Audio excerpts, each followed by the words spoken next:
these are all for body care, hair care, and dito naman is mga skin care. Finally, we are done! This is our life here in Rome, Italy.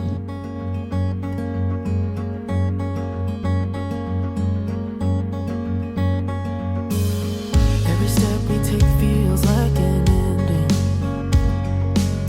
Don't know how long we'll be alright.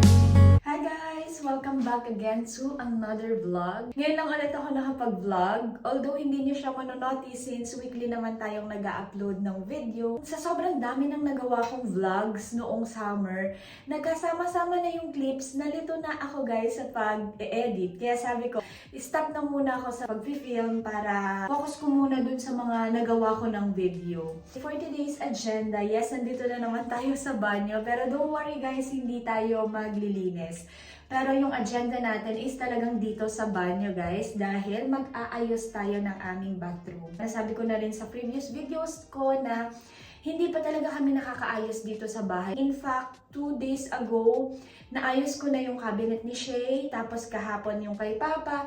Hindi ko na lang kayo isinama kasi medyo madugong trabaho yon. Feeling ko kasi mas interesting itong video na to kasi ipakita ko sa inyo na titiklop ako ng mga damit. Quick kwento lang, biglaan ng aking maternity leave. Nung Tuesday, tumawag yung boss ko and sinabi niya na kailangan ko na daw umuwi kasi starting that day ay naka-maternity leave na ako.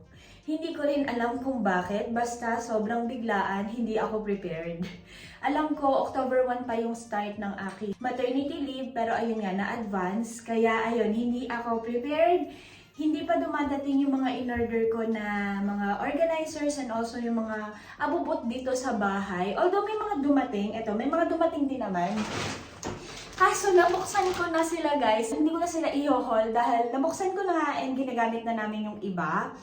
Meron dito mga padala and also pasalubong from Pinas na kailangan ko rin kasi silang ipatas dito sa banyo. And yeah, let's go! In 3, 2, 1! Yung sinasabi ko sa inyo guys na sobrang gulo pa ng gamit namin. Nung lumipat kami guys, basta ko na lang sila pinagsasalpak dito. Basta pinaghiwalay ko, these are all for body care, hair care, and dito naman is mga skin cares. Mostly dito sa mga skincares na to ay sa akin and also kay Papi. Yung kay Shay naman na doon sa kanyang vanity table. Hindi pa yan guys. Mas magulo pa dito sa baba. Ayan. Sobrang gulo. So yan, aayusin natin yan. And also magre-refill tayo dito. Yan, sobrang gulo na din. And also yung aking mga body wash, shampoo, and then conditioner. I-refill din natin. Unahin ko muna guys yung mga body and hair care since ito talaga yung medyo mas gamitin namin lately. Guys, ito super favorite ko to, yung Floral Blossom. I think napakita ko na to sa one of my vlogs.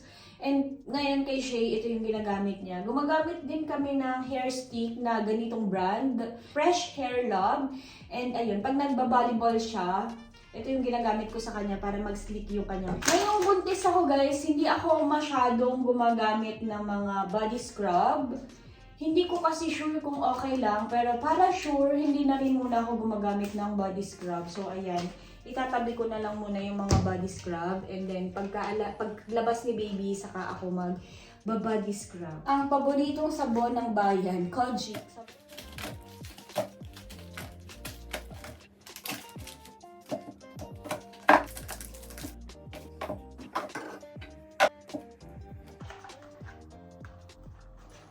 At syempre, hindi pwedeng mawala ang aking mga best friends. Kung from Thailand to, pagka medyo nahihilo-hilo ako, yan, ito yung inaamoy-amoy ko. Ang bango niya, so satisfying. Yan, meron ako dito, dalawa. I think meron pa akong isa nito sa room, sa tabi ng bed. Of course, ang Vicks ng bayan. Meron din akong Padre Pio. Alam ko madami akong Padre Pio, meron din ako sa tabi ng aking bed.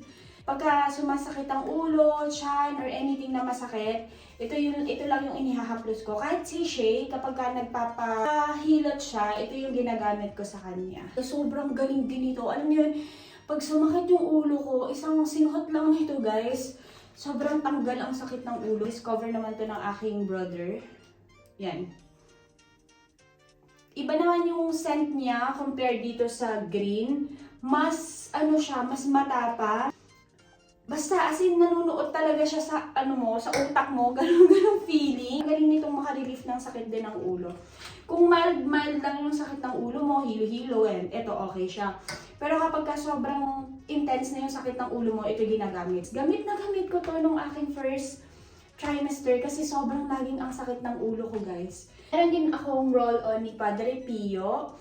I have 3. Meron ako sa bag ko, sa working bag ko, at sa bedside table ko. Tapos ito, meron ako uling extra. Anti-stress din siya, guys.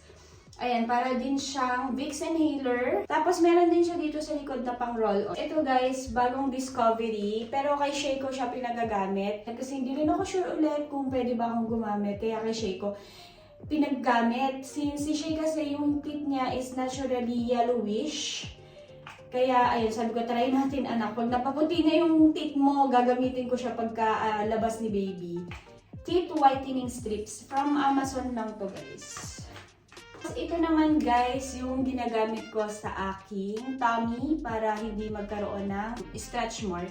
Sa ako na to i-share sa inyo, guys, ha, kapag okay siya. Okay, sa skincare, guys, hindi ako masyadong nag-skincare. Mostly dito sa mga to, hindi ko sila nagagamit, guys, talaga.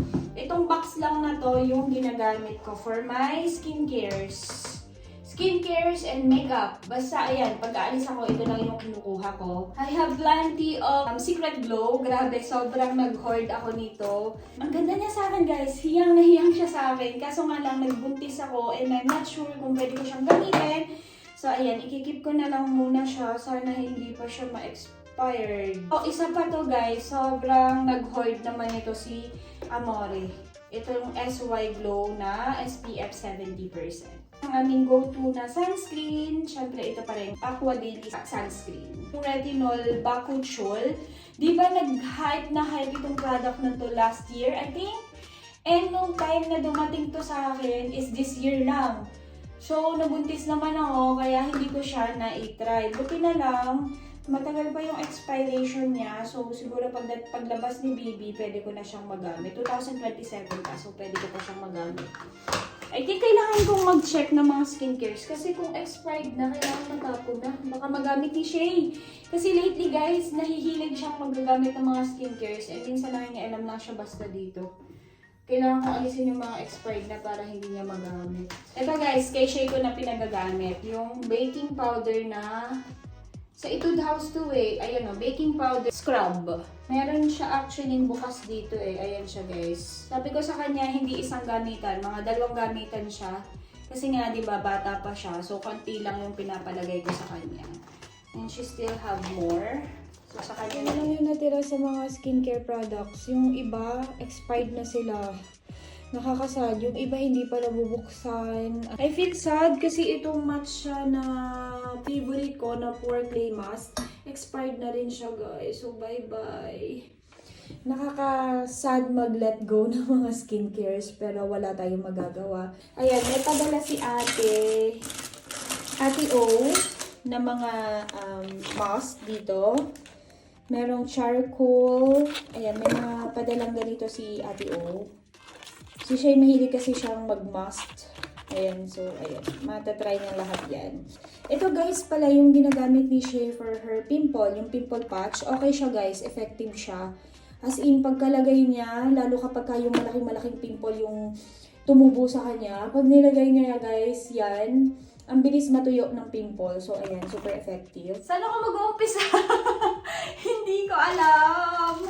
So, ayan, siguro pagsasama-samahin ko na lang muna itong mga conditioners na to. Ito naman, padala ng inay para kay Francia. Ito naman, pasalubong ni ate. Ito talaga ni-request ko sa kanya. Alcohol. Alam niya naman, hindi pwedeng mawala ang alcohol.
finally, we are done. I'm so happy guys, naayos natin, na-organize natin lahat. Although kulang-kulang pa guys yung mga organizer namin kasi nga hindi pa siya dumadating, pero okay lang. At least, mas maayos na siyang tingnan. Although ito matagal na to guys. Ito wala na siyang laman. Kailangan na namin mamili ng mga stocks. Ito last box na lang din. Tapos ayan, kompleto na rin to. Doon lang sa likod, medyo magulo-gulo guys. Kasi ito talaga yung lagi namin ginagamit. Like yung makeup remover ni Shay, pang facial wash na Cetaphil, alcohol, of course, hindi pwedeng mawawala. Lotion, and yung box ng retainer ni Shay. Tapos may mga towels lang ako dito na ready for the visitors, face towels and also towels. Tapos yung mga tissues dito ko lang din nilagay. Nabawasan ng mga skincares. Ang dami-dami, ang gulo-gulo. Puro expired lang naman pala yung natira. So yan, natira lang yung mga okay pa. And yes, mas malinis at mas maayos silang tingnan. Dito guys, medyo marami-rami pa rin kaming mga body and hair care. So ayan. At least, mas malinis silang tingnan and mas madaling hanapin yung mga kailangan namin gamitin. Hindi na ako palaging, ma, nasa ng ganito ko, ma, nasa ng ganun ko. Ayan, hindi na nila ako gaganunin. Tapos dito din sa baba, mas organized. Hindi pa nga dumadating yung mga organizer, so ginamit ko muna yung box ng tissue, facial tissue. Hindi na siya kasya, kaya nilagay ko muna sa plastic. Tapos, ito guys, yung ginagamit ko na panglinis ng bowl everyday. Everyday nililinis ko yung bowl namin ng ganito. Disinfectant wipes. Tapos, sa extra mga body scrubs. Tapos, toothpaste. Basta mga kung anik-anik lang, mga extra. Yung mga wala dito guys, yung mga malalaki, doon ko sa may kitchen namin nilalagay kasi meron din kaming lagayan doon. Tapos, ayan. Basically, ayan. Sobrang linis, sobrang ayos. Dito lang guys, hindi pa kasi dumadating yung aming tissue holder. So, ang plan ko is ilagay siya dito. Tapos, lagyan ng candle or something. Basta may kulang pa. Sobrang medyo kulang pa ng konti. Pero, so far so good is mas organized yung banyo namin. Sa akin guys, sobrang importante na malinis ang banyo. Di bali na hindi ganun ka-organized ang ibang parts ng bahay. Pero sa banyo gusto ko organized, maayos yung banyo. Doon ako talaga laging after. Ayan, I'm so happy naman sa nagawa ko. And yeah. I think ngayon lang tayo magkakaroon ng outro. Napansin ko yung mga vlogs natin. Wala akong outro. Basta na lang naglalakong parang bula yung vlogs natin. Ganun talaga pag buntis guys. Laging hinahapo. So yeah, dito na natin itatapos. I think medyo mahaba-haba na tong vlog natin. And ayoko naman na mainip kayo. Kaya yeah, let's end the video and see you on our next one. Bye!